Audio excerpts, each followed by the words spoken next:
في هذه الساعة وفي كل ساعة وليا وحافظا وقائدا وناصرا ودليلا وعينا حتى تسكنه أرزق طوعا وتمتعه فيها طويلا يا رب محمد وآل محمد صل على محمد وآل محمد وعجل فرج آل محمد اللهم صل على محمد وآل ما شاء الله لا حول ولا قوة إلا بالله العلي العظيم أعوذ بالله من الشيطان الرجيم بسم الله الرحمن الرحيم الحمد لله الذي هدانا لهذا وما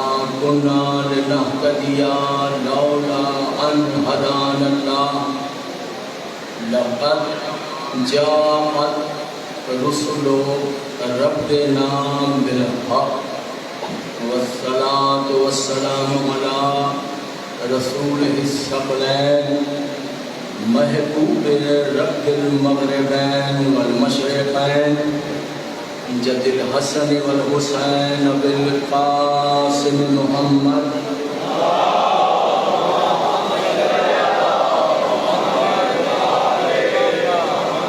وأهل بيته الطيبين الطاهرين المعصومين المظلومين الذين أذهب الله عنهم الرجس وطهرهم تطهيرا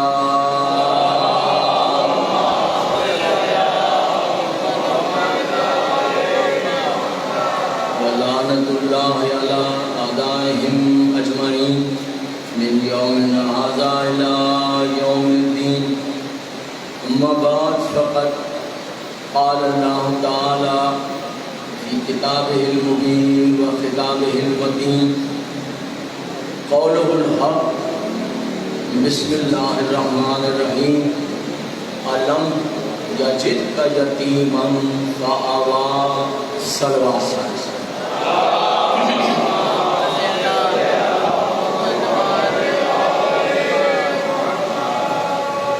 انتہائی واجب الاحترام سامعین ماشاءاللہ الحمدللہ بتائید معصومہ عالمین مخدومہ کونین مادر حسنین جگر گوشہ رسول ثقلین فخر مریم و آسیہ و حوا و حاجرہ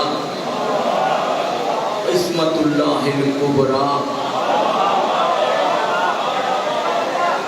حجاب اللہ خاتون محشر خاتون قیامت خاتون جنت احسان پاک شہزادی کا کہ یہ عظیم الشان روحانی اور نورانی عشرہ جسے تنظیم غلامان شہزادہ علی اکبر علیہ السلام کی جانب سے پھر منعقد کیا گیا اور حمد ہے پروردگار کی اور شکر ہے ائمہ طاہرین کا اس نورانی اور روحانی عشرے کی سیر وردہ مجالس سے مجھ فقیر کو خطاب کرنے کی عزت حاصل ہو رہی ہے ان دعاؤں کے ساتھ کہ اللہ اس تنظیم کے ہر رکن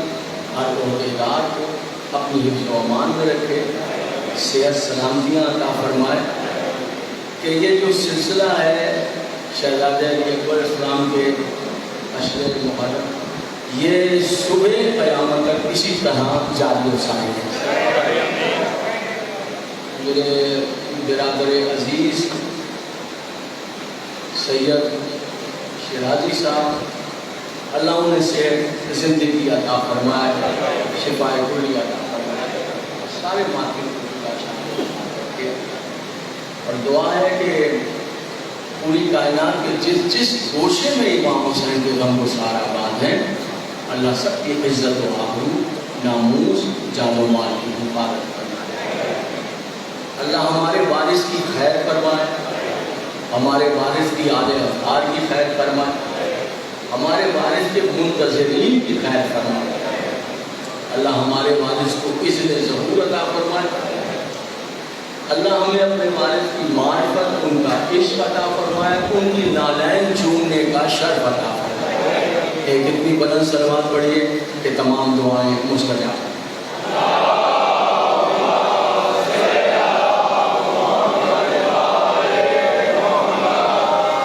حضور علی، میں نے آپ کی خدمت میں سورہ ضحیٰ یہ آیہ مبارکہ کی تلاوت کا شرف حاصل کیا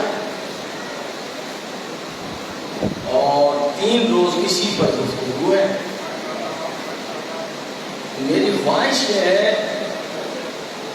کہ جہاں تک مجھے پوری دنیا میں ان کیمروں کی وساطت سے دیکھا جا رہا ہے اور جو لوگ دیکھ رہے ہیں، جس عقیدے کے دیکھ رہے ہیں، انہیں یہ معلوم ہو سکے عقلی اور نقلی دلائل کے ساتھ کہ اسلام کے دشمن اور رسول اللہ کو پریشان کرنے والے، رسول اللہ کو ساحر کہنے والے، رسول اللہ کی شان میں بے ادبیاں کرنے والے، رسول اللہ کو پتھر مارنے والے، رسول اللہ کو اپنے وطن سے ہجرت پر مجبور کرنے والے، وہ ملعون کافروں کی اولادیں آج سوشل میڈیا پر بیٹھ کر اس کو بھونک رہی ہیں جس میں گود میں مصطفیٰ کو بالا تھا۔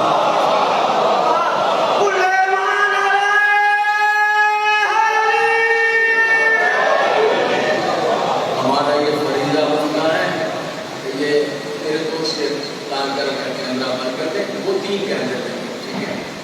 عرض یہ ہے تو میں نے قرآن کی آیت کا سہارا لیا ہے اور سنی شیعہ سماعت فرما رہے ہیں۔ ارشاد ہو رہا ہے اللہ اپنے حبیب اپنے احسان کے معنی حبیب کو بتا رہا ہے اپنے احسان۔ قرآن ہے الم یجدک یتیما فآویٰ، حبیب میں نے تجھے یتیم پایا تھا نا، تو یتیم تھا نا، کیا میں نے تجھے پناہ نہیں دے دی؟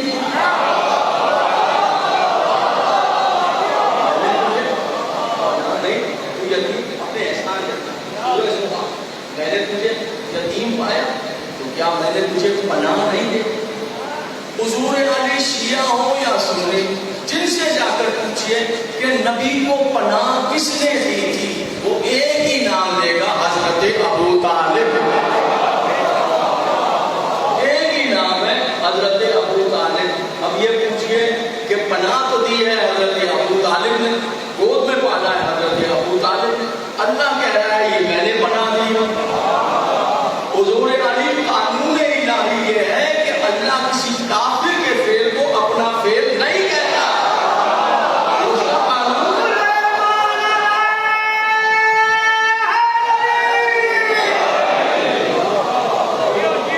کسی کافر کے فعل کو اپنا فعل نہیں کہتا۔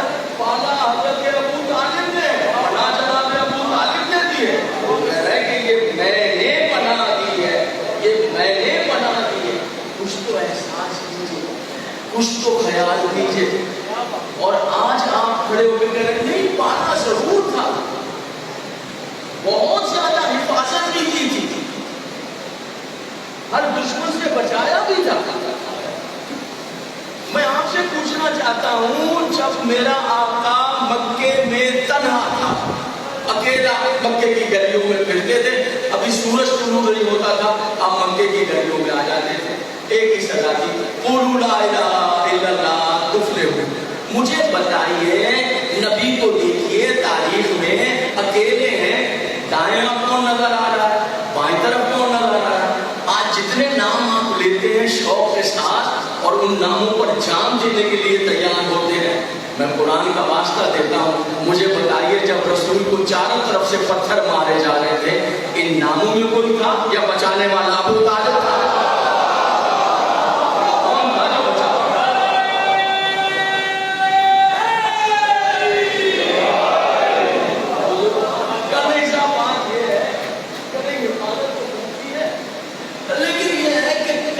نہیں پڑھا.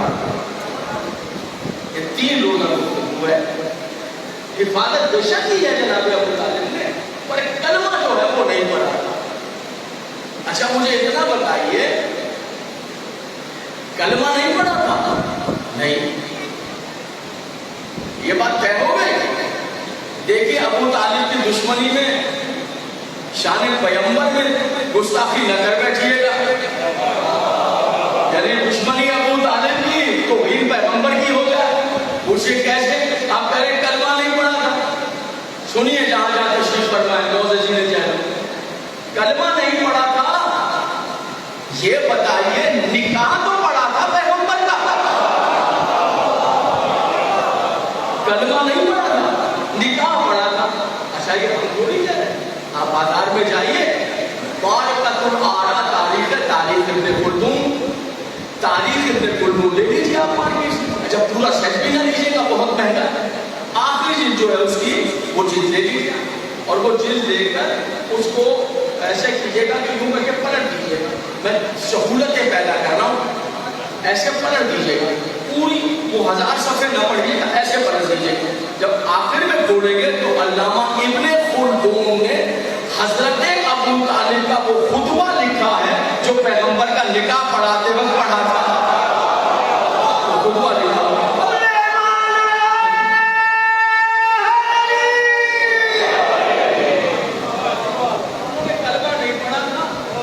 سردار انبیاء کا نکاح پڑھا، تاجدار انبیاء کا نکاح پڑھا تھا، جس کی شریعت صبح قیامت تک جانے والی ہے اس کا نکاح پڑھا تھا.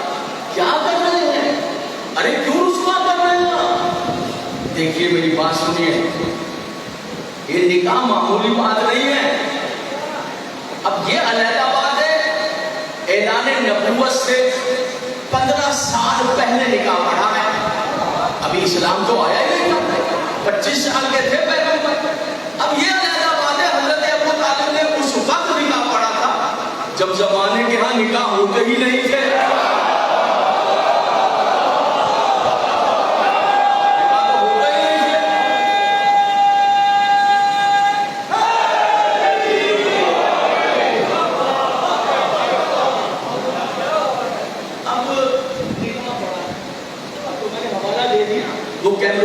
اچھا آپ آخر خریدیے بھی اس وقت کتابوں کی دکان پہ جائے گا، علامہ ابن خلدون کی جلد دیجیے، وہ آپ 2 منٹ دیکھ لیں گے، وہ پیسے بھی نہیں لے گا. اتنی زحمت تو کر لیجیے کہ ہمیں ممبر پر دیکھ کے آ جائے گا. میں پھر بیٹھا ہوں ممبر پر کہ خطبہ ہے نکاح پڑھا.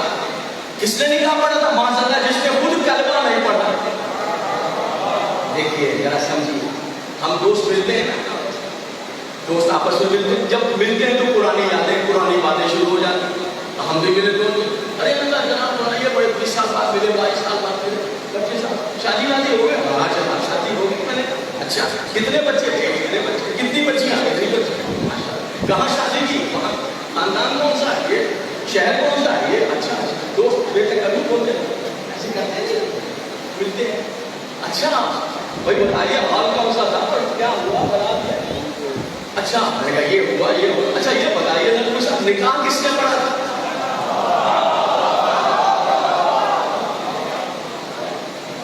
آپ کا نکاح کچھ؟ میں نے کہا میرا نکاح پڑھا تھا پنڈت منگل داس نے. پنڈت منگل داس نے میرا نکاح پڑھا. دوست جہاں تھے وہیں سانس جو ہے اوپر کا اوپر اور نیچے کا نیچے. کہا جناب آئندہ آپ کے ساتھ نہ کھائیں گے نہ پیئیں گے، آپ کے برتن علیحدہ اور ہمارے علیحدہ. میں نے کہا میں نے ایسا کیا کیا کہ آپ برتن نہ کیے دے رہے ہیں؟ کہنے لگے جناب آپ ہاتھ لگا لیں جس جگہ تو وہ نجیس ہو جائے. میں نے کہا کیا ہوا؟ ارے آپ نے دین برباد کر دیا، آپ نے ناک کٹوا دی، نسلیں برباد ہو گئی. میں نے پوچھا ہو گئے؟ کہا آپ نے پنڈت سے نکاح پڑھوا دیا. پنڈت سے نکاح پڑھایا تو ناک کٹ کے رہ گئی، دین برباد ہو گیا، نجات نہیں ہو سکتی، نسلیں برباد ہو گئی. آپ نے جس برتن میں پانی پیا اس میں پانی پینا حرام ہو گیا. ارے خطا کیا ہے؟ خطا ارے ایسی ویسی خطا کہ آپ نے نکاح جو ہے وہ ہندو پنڈت سے پڑھوا دیا، کافر سے نکاح پڑھوا دیا، آپ کا تو دین ہی برباد ہو گیا. بس اتنا بتا دیجیے. مجھ ایسا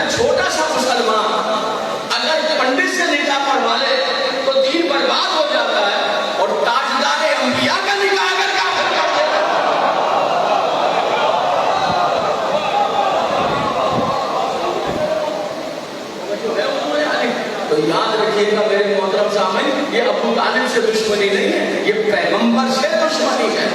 اور جو نکاح پڑھا ہے تو وہ خطبہ ابن خلدون نے کئی تاریخوں میں، ابن خلدون مارکیٹ کی میں بڑی تاریخ ہے، اس کا نام لینا، وہ لکھا ہوا خطبہ موجود ہے کہ نکاح کی محفل میں حضرت ابو طالب نے کیا پڑھا تھا، خطبہ کیا تھا۔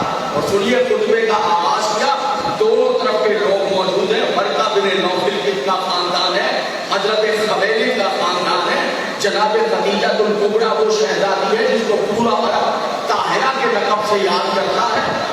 یاد رکھیے حضور علی شراب کے دور میں شراب نہ پینے والا خاندان، جوئے کے دور میں جوئے سے نفرت کرنے والا خاندان، سود کے دور میں سود نہ کھانے والا خاندان، حرام سے بچنے والے، حلال اختیار کرنے والے، بتوں سے دور رہنے والے، حضرت ابراہیم علیہ السلام کی شریعت پر عمل کر کے نبی آخر کا انتظار کرنے والا گھرانہ۔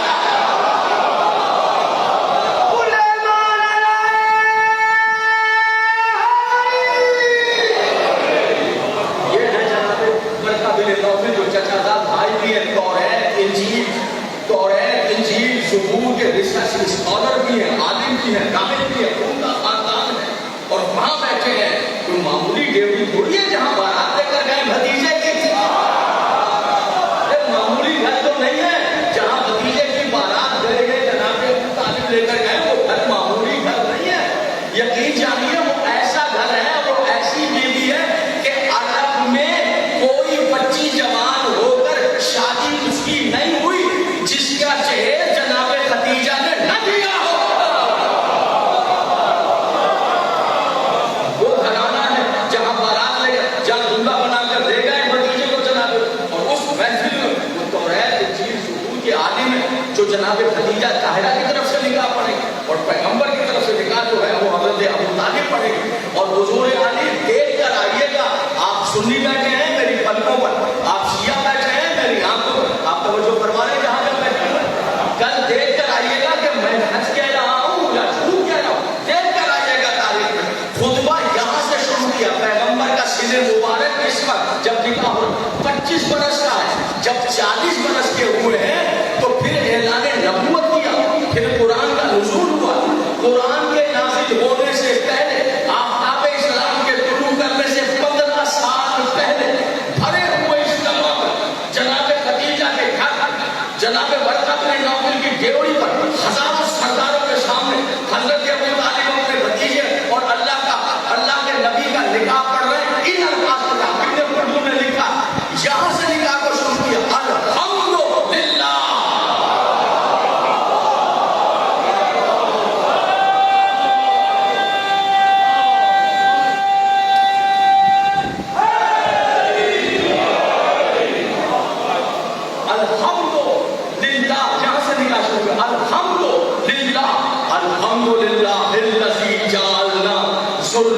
ابراہیم و اسماعیل، اللہ کی حمد ہے جس نے ہمیں ابراہیم اور اسماعیل کی اولاد میں پیدا کیا۔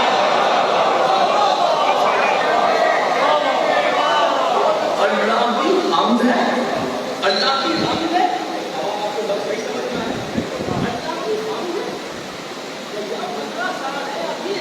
نبوت کرنے میں پھر قرآن کا نزول ہو، پہلے کہتے الحمدللہ الذی جعل ذریۃ ابراہیم و اسماعیل، 15 سال پہلے اعلان نبوت سے خطبے میں پہلا لفظ ہے الحمدللہ۔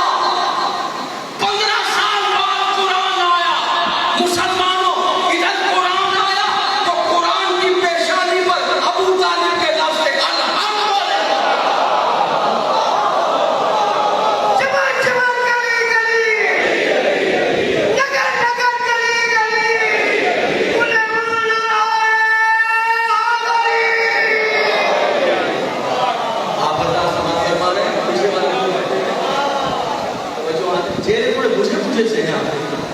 آپ کے چہرے میں تخت تک سے کیا بات ہے؟ موضوع پسند نہیں؟ ایسے چہرے پر رونق آنی چاہیے۔ یہ تو ذکر علی کے بابا کا ہے۔